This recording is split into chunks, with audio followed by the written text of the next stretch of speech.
My all-time favorite Fitz story is the preseason game in Indianapolis. Yeah. Marvin Lewis had told the starting offensive line, hey, guys, you guys are out of the game after the first drive. If we have 3 plays or we have 80, you guys are done. We had no first down, second down success, but Ryan Fitzpatrick, this young QB, kept running for first downs on every 3rd and long, 3rd and 4, 3rd and whatever. And Willie Anderson, I'll never forget being like, dude, just get your ass on the ground. Like, we are trying to go suck water. It's preseason game 4. We want to go eat hot dogs, take our pads off. I was fighting for my career at that point, Andrew, okay? We were about to kill you if you didn't get on the ground.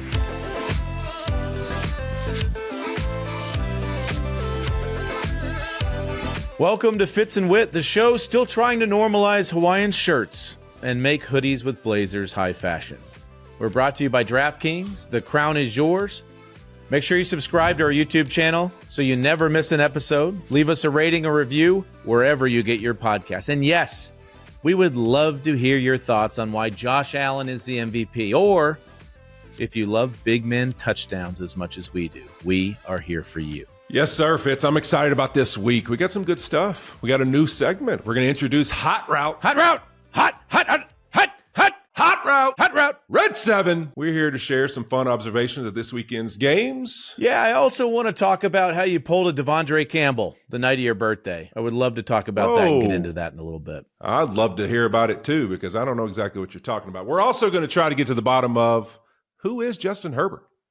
But first, Fitz, let's dig into this one. I know you've been waiting to talk about this. The biggest game of the day. Bills-Lions. Bills beat the Lions 48-42. Josh Allen, 4 combined touchdowns, broke Detroit's 11-game win streak. But I also want to mention, has Jared Goff now lost a game throwing 5 touchdown passes and won a game throwing 5 interceptions?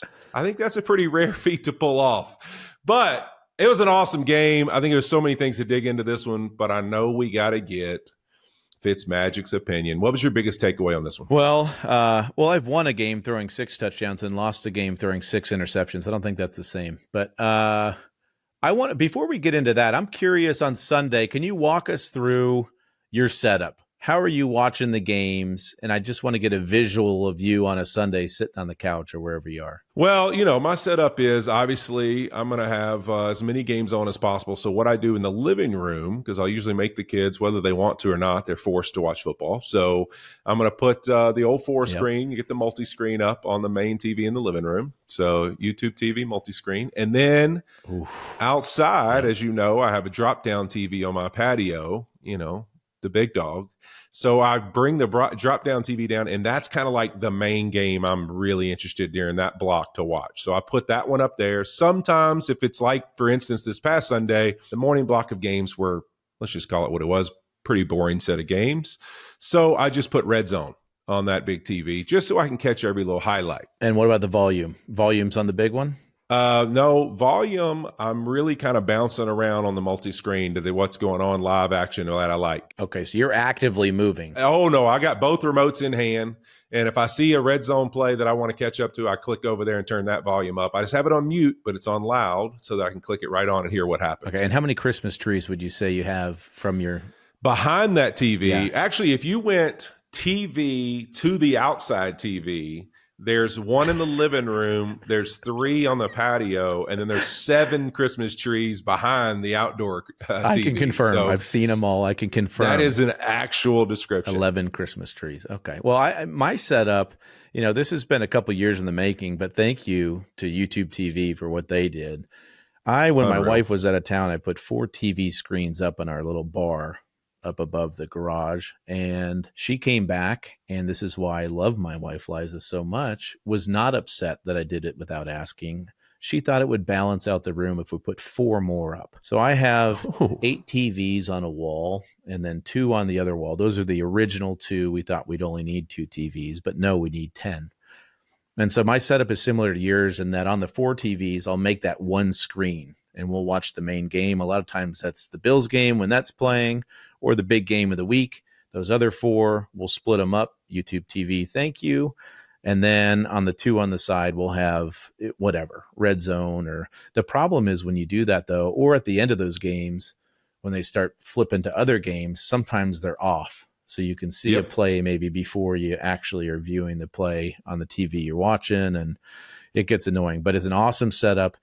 So this week, I have my throne. My chair is finally coming in from New York. I ordered this probably 2 months ago when we were there. It's an enormous throne. It's obnoxious.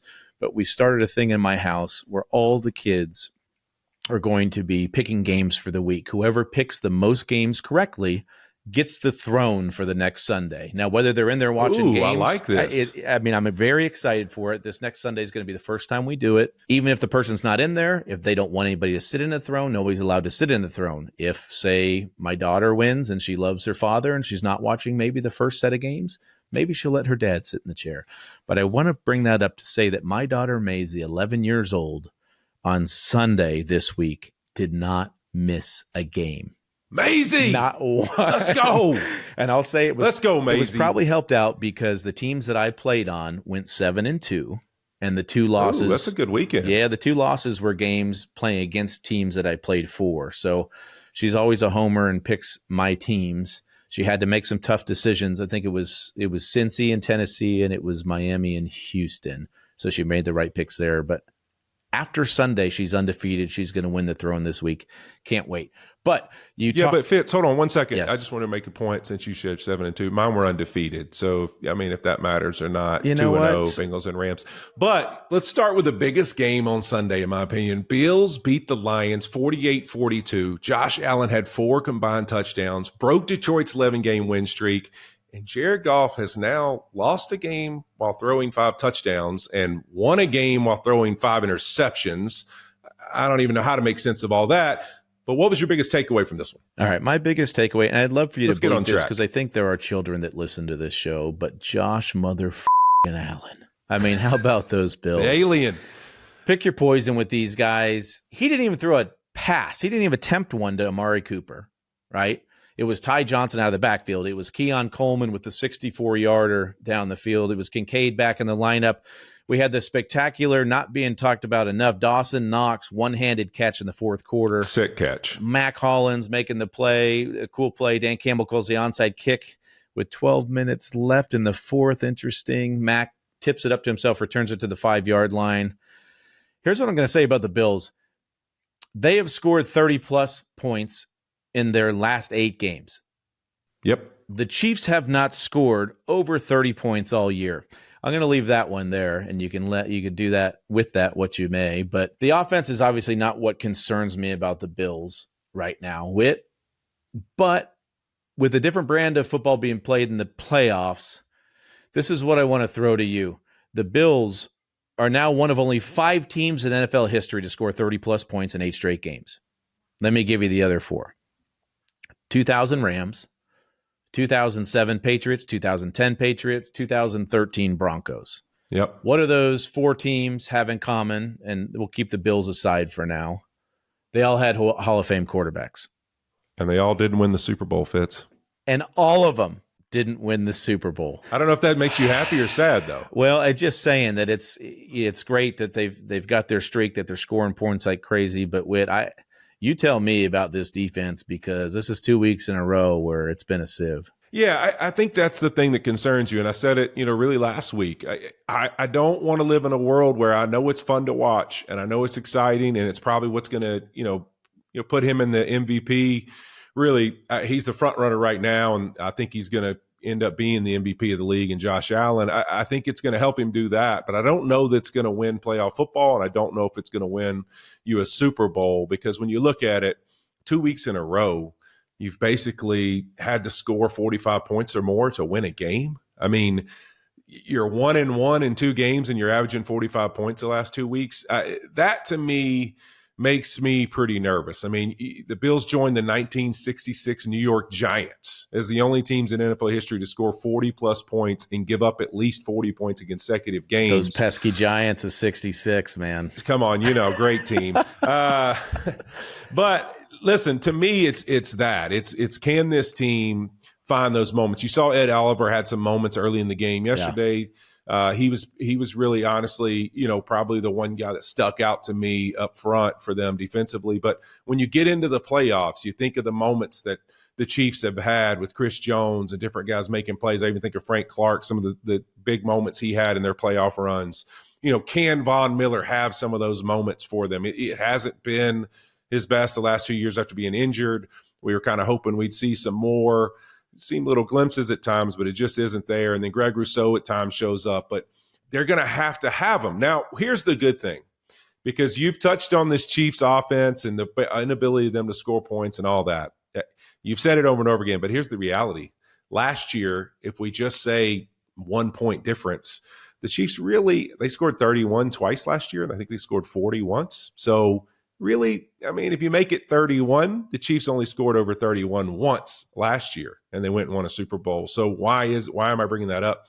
Because it's just about being optimistic when you get in the playoffs. Can the Bills defense rise to the occasion in the playoffs and they outscore somebody? That's really what you got to do. And they're relatively healthy. They were banged up a little yesterday in the secondary. Matt Milano obviously leaves. Ugh. But if it's like we've said, if it's guys that are coming back and they're not out for the year, that's when you start to go, all right, we still got a chance, because it is just about how you play in those playoff games. Yeah. And speaking of being banged up, I don't think Detroit feels bad for anybody right now with what they've gone through. They lose McNeil. He tears his ACL. Carlton Davis on Sunday. He fractures his jaw and has to have surgery. Now we're hearing that Montgomery is out with an MCL, and it's just been injury after injury. And it's just a matter of when is it going to catch up to him? I think defensively, obviously, it has caught up to them, but they've been so good on offense. It gets me back to the point. Now they're tied with Philly and Minnesota with their 2 losses, and they have to get home field advantage. And it's a much bigger deal for them if Philly gets home field advantage than Minnesota, because Minnesota's in a dome as well. I just think they're such a better team when they're inside. And that Philly game is a horrible matchup for them if they have to go to Philadelphia to play that game. Well, Fitz, I know you were scared to make a prediction a few weeks ago, but somebody told you that the best team in the NFC by the end of this season was going to be the Philadelphia Eagles. But I get it. Hey, listen, you're QB. I know how you guys work. Hey, I'd rather take the sack and run out of bounds. I'd rather just get down. Don't throw the incompletion. No. And that's kind of where you were at a couple weeks ago. I want the seeding to be able to pick my playoff favorite. I don't know how you – but the NFC is going to be a bloodbath. Just looking at all the teams, it's going to be an absolute bloodbath. The Bucks can kind of score with anybody, and they beat Philly and Detroit this year, so that's going to be interesting. But I don't want to get away from this Detroit team, because we had a big man touchdown. Dan Skipper gets in the end zone. Daddy. We had 2 of them this weekend. Jonah Williams, fumble recovery. Jumped on a fumble in the end zone. But I believe, you've told me this multiple times, but you had a touchdown in your career, Whit. How does it feel to get in the end zone? I think I've brought it up every time an offensive lineman ever touches a football in a game. But, hey, listen, Dan Skipper, man, this is a long time coming, Fitz. If we remember the tackle eligible play last year where Taylor Decker catches it, Dan Skipper has become the fan favorite in Detroit. Every time he reports eligible, they do a lot of 6-0 lineman stuff.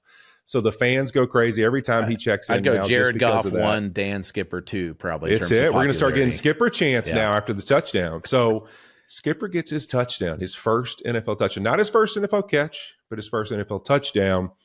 I will have to tell you, Fitz, I did score a touchdown, and it was on my birthday. I have the football right here. Look at that. What year? In Heinz Field, 2010. Okay. Yep. Melissa was pregnant with the twins, Drew and Sarah were in her belly. It was on my birthday, December 12th, 2010. Carson Palmer, first drive of the game, get down to the 2-yard line, little 42 ISO play fake, and I released Lamar Woodley, I believe. And I think my good buddy Ryan Clark was actually supposed to be covering me. Oh, no, Rhino. Oh, yeah, Rhino. So I released to the flat, caught a touchdown pass, good spike in the end zone right there in front of the Steelers fans. There's nothing better than scoring your offensive line touchdown, but also in Heinz Field was even better. And the best part about it is because I didn't know if it happened or not, my wife and how crazy she gets. I knew how nervous she would get. So I was like, you know what? I'm not going to tell her because I don't think it's really likely they're going to call it. Right. I thought it was just hey, since it's your birthday week, we're going to put it in. And sure enough, they call it on the first drive of the game. And I'm pretty sure Melissa peed on the floor of the living room when it happened. And I got cussed out after the game because she was about 26 weeks pregnant with the twins. So, it was a memorable experience. I'll say it that way. Oh, by the way, quick sidebar to that. Now that you bring up Ryan Clark, I threw out a tweet this last week. People make fun of me. Friends make fun of me about my shirts all the time.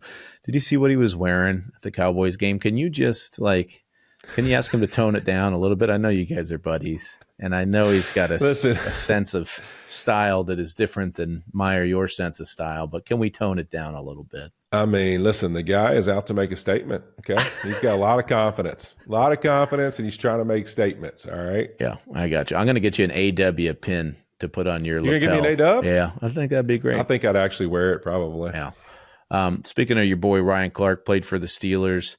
We talked about this last week, the AFC North. I think the Steelers are in trouble. I think the Ravens are coming for them. We saw the Ravens coming off the bye. They were hot on Sunday. Lamar using his legs again, which I think was just something that they evaluated and said, Lamar, we're at our best when you're running. We talked about Lamar's mom yelling at him a little bit, but this game looming this weekend with the Steelers and the Ravens, I mean, the Steelers have had Lamar's number. So I think it's just going to be really, really interesting. I agree. I mean, you look at this Ravens team, I even thought in the first matchup, you go back to the game, you remember the Ravens are moving the ball pretty well.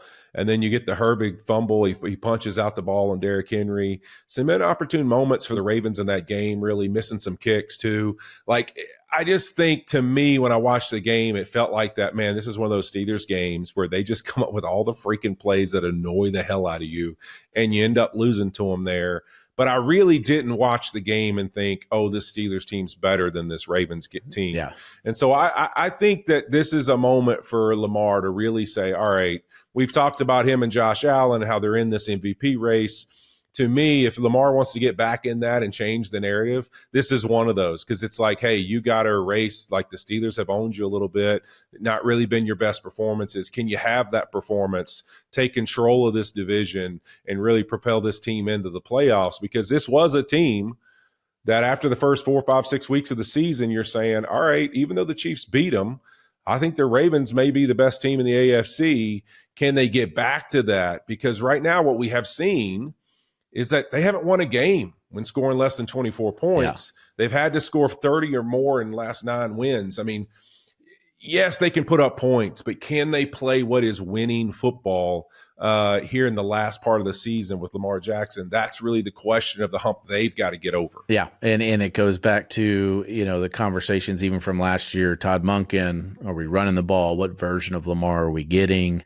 But it just seems to me, with the bye where it was, they didn't do any favors to the Ravens this year, their schedule. And even now, like the Ravens, the Steelers, and the Chiefs having to play 3 games in 11 days, all of them playing on Christmas, it's going to be a war of attrition in the AFC at the end of the year, and it's going to be tough for all 3 of those teams. Yeah, I think surviving those 3 weeks is the hard part. All right, it's the most wonderful time of the year for getting on all the hoops, football, and hockey action at DraftKings Sportsbook. In the season of giving, we're being gifted college football and basketball, pro football and basketball, and pro hockey too, almost 24/7. So many games every day, so many opportunities to place your first bet. Try betting on something simple like picking a team to win. Go to DraftKings Sportsbook app and place your bet. Fitz, in the spirit of jumping out there and making some picks this weekend, I'm going to go with a 4-team money line pick. Okay, so no spreads, just 4 teams I think are going to get it done. It's going to have a lot to do with this playoffs and these division situations this season. So I'm going Rams, Cardinals, because I want to see them show down the next week. And then I'm also going to take the Ravens against the Steelers.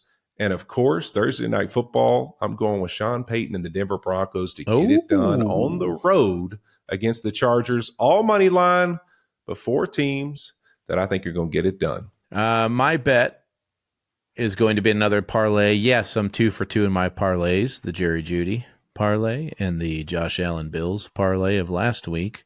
I'm going against the spread, Tampa Bay -4, Philadelphia Eagles -3, and money line Tennessee Titans. You heard it here first. Who's playing quarterback? I don't know, and I don't care. Those are my 3 picks for my parlay this week. And here's a gift for all new customers. Bet $5 to get $150 in bonus bets if your bet wins. Download the DraftKings Sportsbook app and use the code Fitz and Whit. That's code Fitz and Whit for new customers to get $150 in bonus bet if your bet wins. When you bet just $5. Happy holidays from DraftKings. The crown is yours. Welcome to a new segment, Hot Routes. Hot route. Hot route! What is hot route? Will you just go stand on the other side, please? Where we have some thoughts on things that happened this weekend, but we need to get them out quick, Whit. So don't be stalling, don't be talking slow. Let's go to you first. All right, Red 7, here we go. Here's mine, Fitz. You've seen run the damn ball, Fitz. How about hold on to the damn ball? We had Jordan battle the Cincinnati Bengals yesterday, 60-something yard return. It's going to be a huge moment for the Bengals defense. They need some positive moments. We let the ball go as we're trying to score. Can we not just get through the line before we let it go? And then the biggest one to me, Jonathan Taylor. 13-7 game with the Broncos. Chance to go up 20-7. Not only did he fumble the ball early and go into the end zone, he's possibly put the Colts' playoffs hopes fumbled because that game goes from 20-7. Think about what happens after that, Fitz. You go from being up 20-7 to it's 13-7. The Broncos put together a drive. Then the next thing you know, you try a trick play, pick 6 to the house. Ugh. The whole game unravels. They get outscored 24-0 from that point on. Just run through the freaking line with the ball. I knew you were going to be horrible at this hot route segment. It has to be quicker than that. Mine is a missed kick going to decide the Super Bowl this year. Harrison Butker. Wow, he looked awkward coming back from the meniscus surgery, missed a chip shot against the Browns. Justin Tucker, he is fighting some demons right now, 19 for 27 on the year. Tyler Bass, ask any Bills fan how much confidence they have in Tyler Bass right now. He missed another chip shot on Sunday. And Jake Elliott, 20 for 26 on the year. The Eagles, is somebody going to miss a kick to decide the Super Bowl? Well, Harrison Butker looked like you when you hit a tee shot, but Aaron Cromer, offensive line coach for the Buffalo Bills, 0 sacks 4 weeks in a row for the Bills. They have less sacks than games they've played. They played 14 games. They've only given up 13 sacks on the season. Shout out Josh Allen. Mike Evans, quest for 1,000. This would make it 11 straight years to start his career. It was looking unlikely after the hamstring injury. He missed all that time, but now he only needs 251 yards in the last 3 games to do it. We're cheering for you, Mikey. Hot route! What is hot route? Will you just go stand on the other side, please? All right, Fitz, I want to talk about the job one of my former coaches in Los Angeles, Liam Cohen, has done and the impact he's had for the Tampa Bay Bucks, man. I think this guy has worked himself quickly into one of these names we'll see pop up in the head coach candidate conversations because look at this Bucks team. They've beat Philly and Detroit this season with really what he's done with this run game. We think of last year, we had some of their game. We had one of their games and it was just, man, how with this group can they not figure out a way to run the ball at all? You know, Baker Mayfield needs a little bit of help in that area. What they've been able to develop that. I mean, this Chargers team they just faced, one of the best defenses in the league this season. They have over 500 yards on offense. They throw for 288 and rush for 228. I mean, to me, a dominant performance. They have the same amount of double-digit wins in the last 4 weeks as Kansas City's had all season. And if there isn't a better example, Baker Mayfield, his completion percentage and his offensive TDs are both top 5 in the NFL. Never in his career has he finished a season with either one of those things being in the top 5. So to me, his impact on the offense, the running game, Baker Mayfield, and how good of a season is it so far? Baker Mayfield ranks within half a point from Tom Brady's best seasons as a passer rating in Tampa in 2020 and 2021. That's insane. I would say this too. Sometimes, the job you do as a coach, you have to look at injuries as well and the way he's been able to overcome. They obviously lose Chris Godwin for the season, which was a huge blow. Mike Evans has had a bunch of injuries. He had the hamstring injury. So they haven't been, running at full strength the whole season, and no NFL team does. And so the way he's been able to overcome, we always talk about, and you love sending me clips of the run game and just how innovative and how they're able to put 2 different backs on the field, and Bucky Irving and the impact that he's had on the offense this year. But what about Liam Cohen the man. What about him? When I think about a head coach, I think about a guy getting in front of a team, being able to speak, being able to command a room, being able to have the respect of his players. You've been in the room with him. I have not. I'm certainly impressed with his resume and what he's done in Tampa this year. But what about him as a man? Yeah, I think he's one of those guys that, just our brief time in LA together, you really appreciate his enthusiasm, his infectious energy for wanting to be at his best, and always kind of having this desire of, I don't have all the answers, but I'll sure as hell run through the door trying to find them. And I think, to me, I always said, like, he has this great personality trait too, that I think comes with some guys who have to be in those positions of leadership, in that you either need to be this authentic guy who's really tough and is going to respond to adversity the right way, and kind of almost like, not in a demeaning way, but you're always in control, or you have to be the kind of guy who has this personality where, you know what, I can get punched in the mouth and, hey, it didn't feel good, but I'm going to come right back with the same attitude, the same enthusiasm, the same infectious energy that I'm going to try to make a positive effect. And Liam really has that. He can get kind of pushed around a little bit and bounce right back and say, all right, I'm going to go fix it. I'm going to go find the answers, even if I can't rise to the occasion at every single moment and have them at all times. I'll go find the answers, and we will be better the next week. And we'll learn from these moments. And no different than we had their game against the Falcons when Bucky Irving has a critical fumble at the end of the game, which really leads to the Falcons winning that game earlier this year. And Liam sent me a text after the game. I mean, you'd think he'd be devastated. He just faced his buddy, Zach Robinson, the OC of the Falcons. Obviously, you want to win those games, and a guy who's with Raheem Morris. But he said, you know what? What a learning out for this young guy. It's going to make him more special because he's going to realize how critical these games are at the end. And I thought it was a cool perspective for him to have. Yeah. So I'm really impressed with him. But what about for you? You got any hot names you think in the next head coaching cycle? Well, I do. I have one I know well, Brian Flores, that I know is going to be a name. Yeah. I want to add to that, though. My prediction, and this is no inside knowledge whatsoever with Tampa, I think Todd Bowles steps away after this season, and Liam Cohen goes right into that job. Jason Light says, hey, we want to keep him in-house. He's done such a great job, and becomes the head coach of the Bucs next year. That's my prediction, but zero inside information whatsoever. Brian Flores has been a really hot name, and I think the further removed we get from his tenure in Miami, the more people kind of forget about how that ended, and the better his name becomes. You know, he went to Pittsburgh and got to learn under Mike Tomlin and see how he led. And now he's been in Minnesota with Kevin O'Connell. I think the interesting thing with Brian Flores, when I think about him and being able to play under him for a few years, is which version of Brian Flores are we getting? And in year one with Miami, take you back to that year. I mean, Miami got rid of every good player they had. And that was the jokingly called the tank for two a year. But I'll tell you, halfway through that year, we hadn't won a game yet. And there was a shift in the way that he was approaching his job. He was likable. He was relatable. He demanded a lot out of the players, but he was also able to get the best version of his players. And I really appreciated him for that. But as his tenure went on in Miami, he kind of became unrecognizable. A lot of the staff he brought over from New England, that was where, you know, he cut his teeth in the NFL, was there for 15 plus years as an assistant. But I think he's going to have a really hard time if you're interviewing him as a head coach. I think in the interviews, he'll be likable, he'll be relatable. But when people say, okay, give me somebody from Miami that coached under you as a reference so we can talk to them, I think he burned a lot of bridges there. I think he alienated himself from the entire staff. Instead of what you were just talking about, having the humility to ask questions, to collaborate. I think by the end of his time there, he became a dictator. He ruined a lot of those relationships that he built up through the NFL. And his ego grew so big that there wasn't any room for anyone else.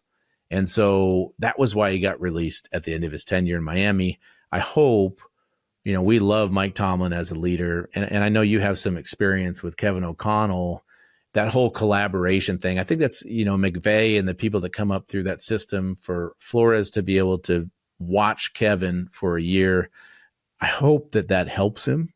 Yeah. Because he certainly needs some help in that department of, you know, not necessarily being a dictator and having a collaboration with the whole staff and having a lot of different voices and how they put together a game plan. Yeah, you got to think when you do these hiring processes, these owners, the different people who are involved throughout the front office, you get to see a lot of different guys. Even sometimes maybe you don't make a choice of a certain guy, but you get a chance to sit down and kind of see, all right, every different building in the league, what are they really driven off of? What is the culture there? What are the things they talk about? Because inevitably, whoever you're around, a lot of your verbiage or just the nomenclature you're going to have for your team, you're all going to kind of use it. You're all going to use similar words or think similar things. Even though there may be a different way to getting there. And I can remember being at the Super Bowl this past year at one of the parties, and Arthur Blank was there. And they, obviously had recently hired Raheem Morris. And I can remember him coming up to me and we were having a conversation, I was asking him about that experience and how happy I was for Raheem and the opportunity he deserved. And he said something to me, I'll never forget. He was like, hey man, you should tell Sean that so far, everyone we've talked to, and even our experience of it, whether it be the Zach Robinsons, whether it be Liam Cohen's, Kevin O'Connell, whoever it may be through these processes, all of Sean McVay's guys, literally all of them, there's a very similar thing. They all have this community, culture thing to them where there's some of the most impressive interviews we've seen where they're really their details of all the things it takes to win. Not just their expertise, not just what they think they are, but what they think really needs to happen from a collective mentality of what the entire building should reflect as their mentality and their culture, what the process should be of how we develop players and develop our team and develop a system that fits the guys that we have individually. He was like, I don't know if I've been more impressed by just a group from one place, the way I have from all the guys we've interviewed with Sean. And so I thought that was such an awesome compliment. And I think to your point, I think this impact of Kevin O'Connell and being around Kevin's a very rare human being, man. Just his personality, his attitude, his spirit. We've seen some of these clips after the games this year of him loving up on the quarterbacks from the other team and kind of some of them that have been in tough situations. He takes a moment to share something with them that's really important to him, whether he's won the game or lost the game, by the way, which is really neat to me that he sees it that way. In that, I think Kevin's going to have an impact on Brian because I've always said this. I think it's tough when you're around somebody like Belichick, who was so good for so long, that there's just such this power that he has that you may go somewhere else. And as soon as you get power, you try to almost imitate Bill rather than when you're around a young head coach. And I think this kind of plays into Sean's favor some, not that he's obviously better than Bill Belichick by any means, but when you're around that guy, he's kind of like Sean was the youngest head coach in NFL history. So he's growing in a mentality of like, I don't have the answers to everything. Like some of you guys, I'm going to be sitting in a meeting. I don't have the answers. We're going to have to look them up.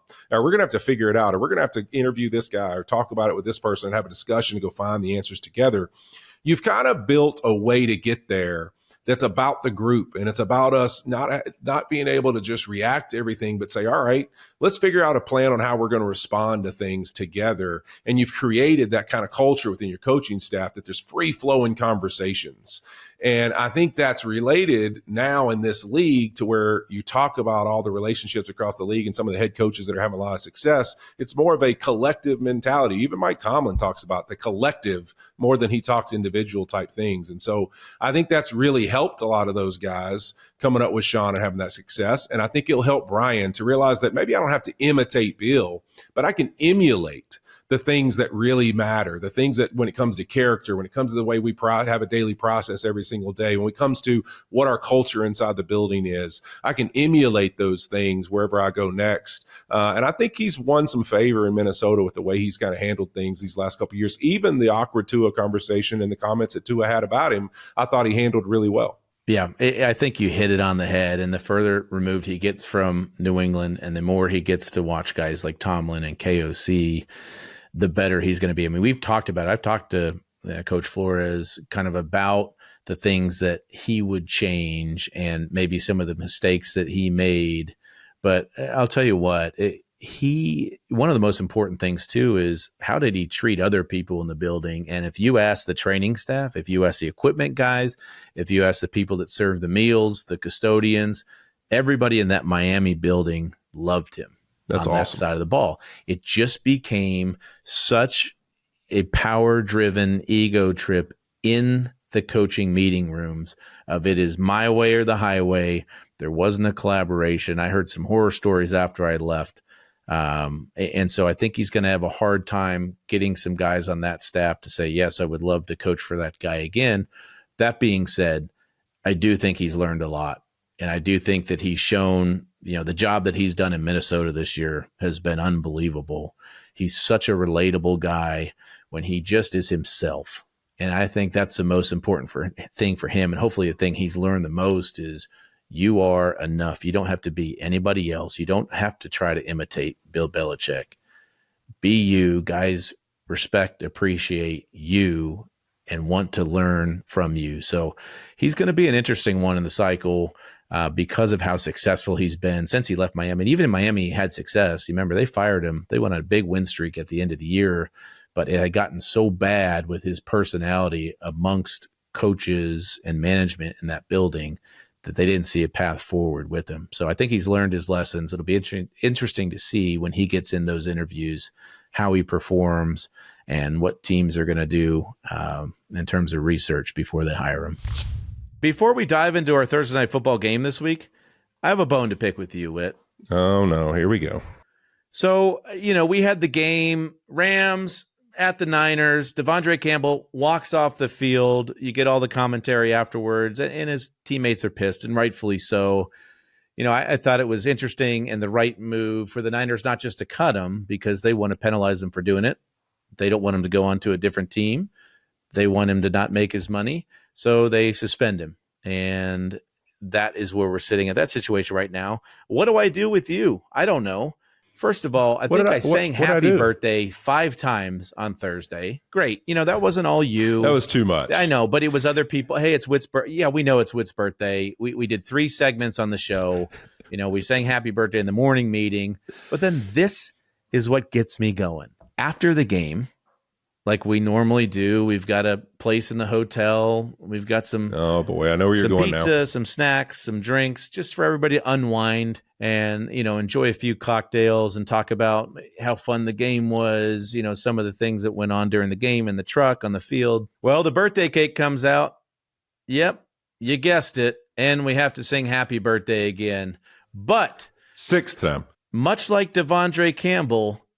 You, after the game, decided, you know what? I'm done. I'm done celebrating my birthday. I'm done with everybody here. And you walked out. And we still brought a cake out. We still did the candles. Sherm and I had to blow out the candles, but you were nowhere to be found because you left your team on your birthday and left us to eat more birthday cake, to sing more happy birthday, and to blow out more candles. What say you?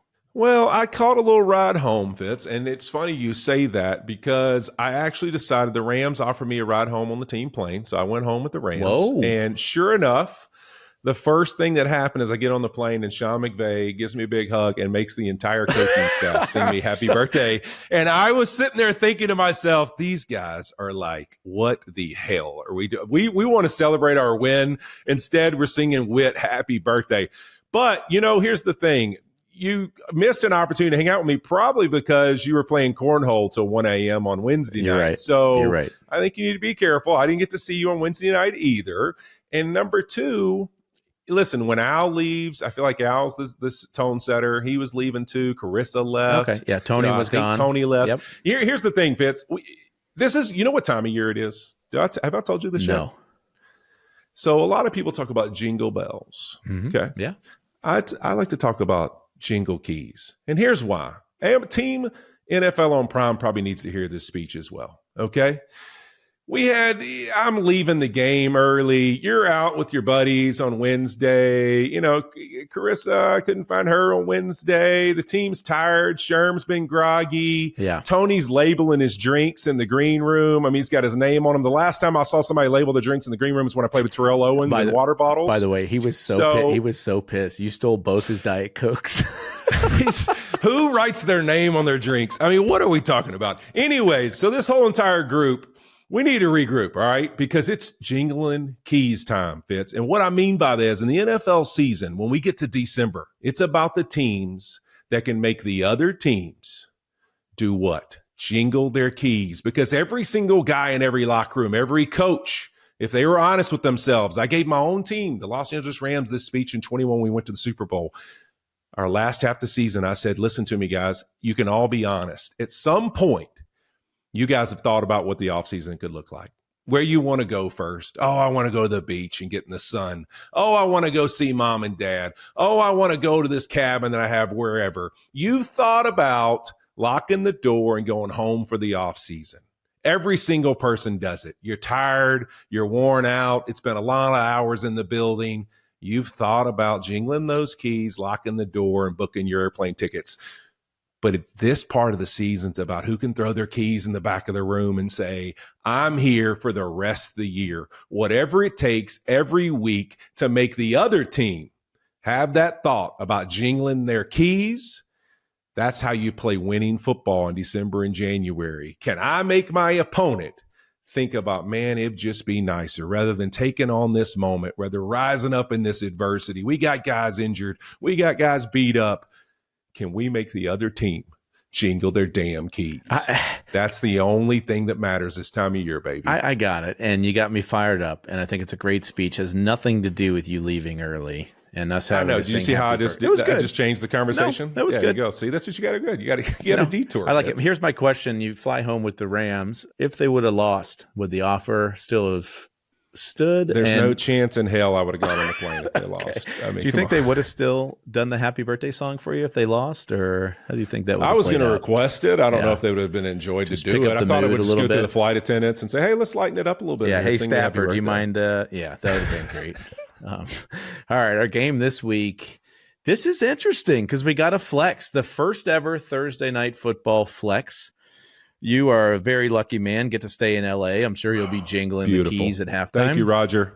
But we have the Broncos and the Chargers, and this one has some real playoff implications. What do you think about the Chargers right now? What's their playoff situation? Well, I think when you look at their team, I don't know that there's somebody who's wowed me all year. I think they've tried to have the mentality and physicality change of their football team. We remember last year, we unfortunately were there.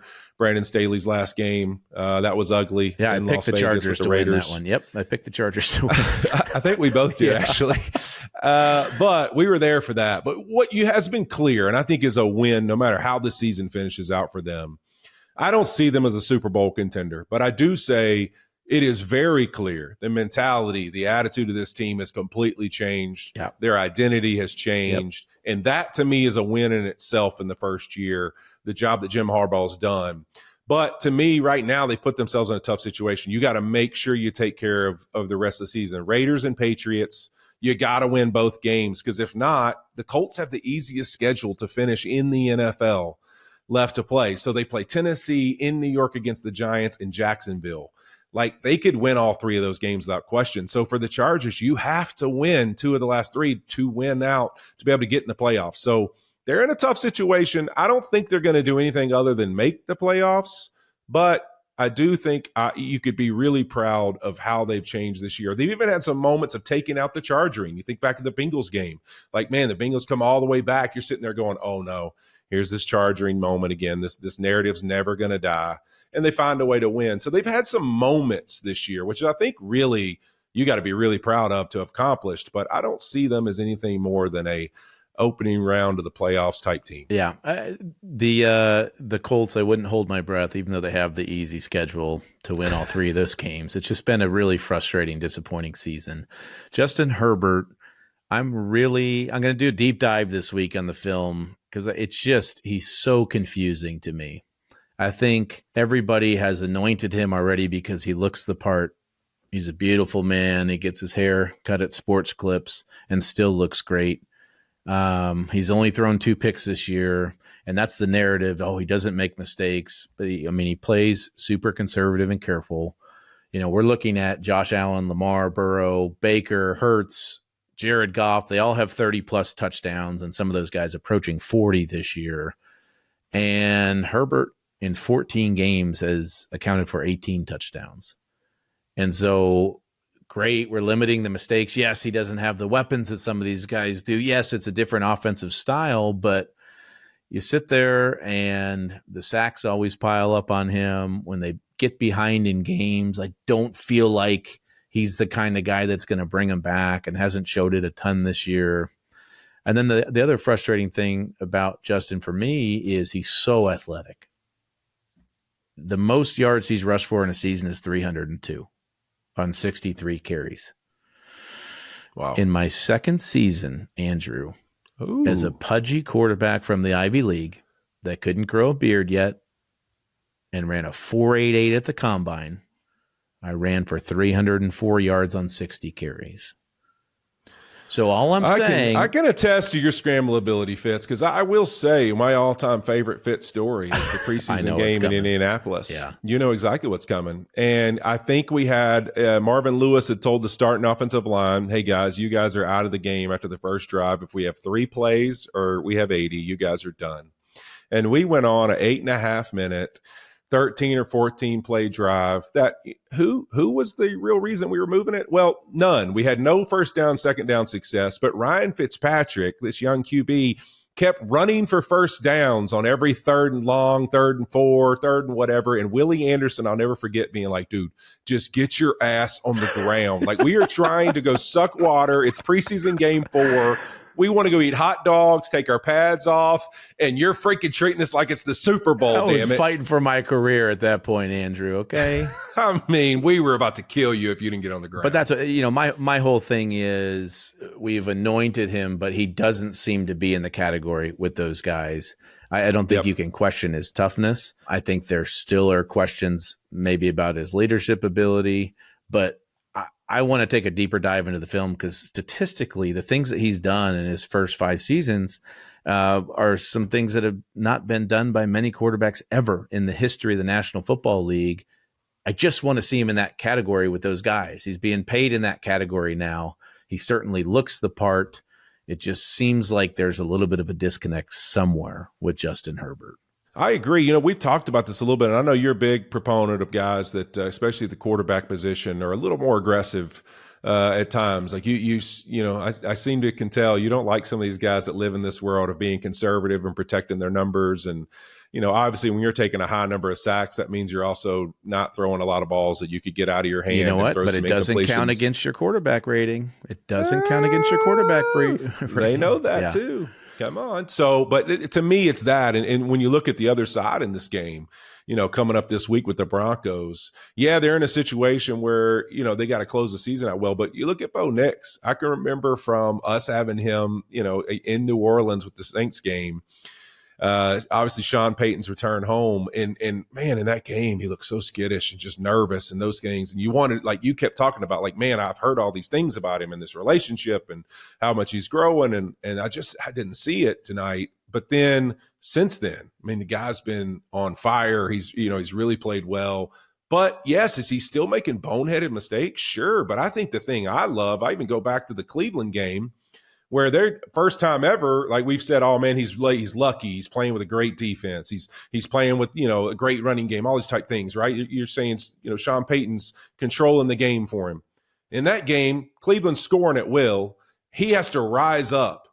And what does he do? He starts being aggressive, slinging the ball around, making huge plays, and sometimes too aggressive. But I think I like that because I think I'd rather see him be too aggressive and make some mistakes, because I think of what has Josh Allen been criticized his whole career of up until really this last year. Man, he's too aggressive. Even though he makes all these plays, he's not one of the best because he's too aggressive. I think that you have a better place to learn at the position, to pull the trigger, trust your eyes, and then learn afterwards, all right, this is why I don't do it, rather than sitting back there and holding on to everything and playing the position scared.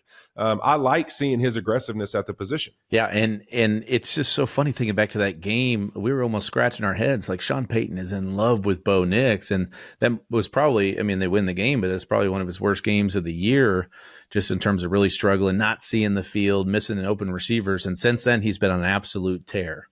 And I can't wait to see the progress that he's made.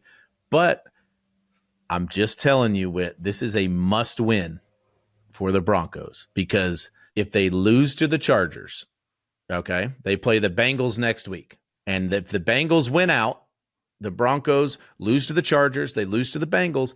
And then in week 18, the Broncos are playing the Chiefs, who at this point, Mahomes hurt his ankle. We're not sure where he's at. If they lose one of the next 2 weeks, then all of a sudden they have to play in that game because they're playing to secure home field advantage. They're playing for that first round bye. It's not unlikely if the Chargers beat the Broncos in this game, they lose to the Bengals and they lose to the Chiefs. And the Bengals win out, and Joe Burrow somehow, some way sneaks the Bengals into the playoffs. I think it's 11% possibility right now.